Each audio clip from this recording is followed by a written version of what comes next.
नमस्कार दोस्तों, स्वागत है आपका अपने चैनल हर सक्सेना न्यूज में। पश्चिम बंगाल राज्य भारत का एक महत्वपूर्ण और अभिन्न अंग है।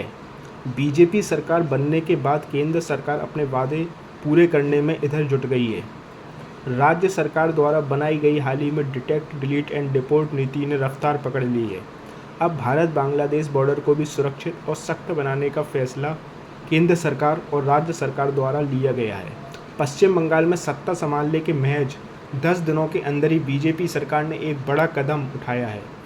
भारत बांग्लादेश सीमा पर सुरक्षा व्यवस्था को मजबूत करने के लिए राज्य सरकार ने सीमा सुरक्षा बल यानी बीएसएफ को 600 हेक्टेयर भूमि सौंप दी है। केंद्रीय गृह मंत्री अमित शाह ने इस फैसले की जानकारी देते हुए कहा कि चुनाव प्रचार के दौरान बीजेपी ने जनता से वादा किया था कि सत्ता में आते ही बांग्लादेश सीमा पर बाड़बंदी के कार्य को तेज किया जाएगा और सरकार ने अपना यह वादा रिकॉर्ड समय में पूरा करके भी दिखाया है।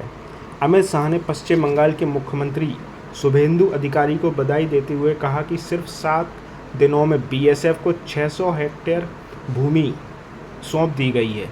इसके अलावा रणनीतिक रूप से बेहद महत्वपूर्ण एरिया चिकन नेक क्षेत्र में 121 हेक्टेयर भूमि भी केंद्र सरकार को हस्तांतरित की गई है। गृह मंत्री ने इस कदम को राष्ट्रीय सुरक्षा से जोड़ते हुए दावा किया कि राज्य में सत्ता परिवर्तन के बाद बांग्लादेश से होने वाली अवैध घुसपैठ में पहले से कमी देखने को मिली है।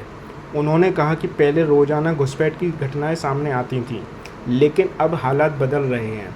अपने संबोधन में अमित शाह ने कहा कि बीजेपी का शासन अब देश के लगभग 80% भौगोलिक क्षेत्रों में पहुंच चुका है। उन्होंने पश्चिम बंगाल विधानसभा चुनाव में बीजेपी को जीत की ऐतिहासिक बताते हुए कहा कि राज्य में राजनीतिक बदलाव ने सुरक्षा और विकास दोनों के नए रास्ते खोले गए हैं। केंद्रीय गृह मंत्री ने यह भी कहा कि उत्तराखंड से लेकर गंगा सागर तक अब बीजेपी का भगवा झंडा लहरा रहा है। उन्होंने यह बयान गुजरात के गांधीनगर के दौरान दिया, जहां उन्होंने कई विकास परियोजनाओं और पेयजल सुविधाओं का उद्घाटन किया। अब सवाल यह है कि क्या सीमा पर तेजी से होने वाली बाड़बंदी और सुरक्षा इंतजाम वास्तव में घुसपैठ को पूरी तरह से रोक पाएंगे या नहीं। इस मुद्दे पर राजनीतिक बहस भी काफ़ी तेज हो रही है और आने वाले दिनों में इस पर देश भर की नज़र बनी रहेगी। अगर वीडियो आप लोगों को पसंद आया है तो वीडियो को दोस्तों लाइक करें, शेयर करें और चैनल को सब्सक्राइब जरूर करें। ऐसी वीडियो के लिए हमारे साथ जुड़े रहिए। तब तक अपना ध्यान रखिए। धन्यवाद।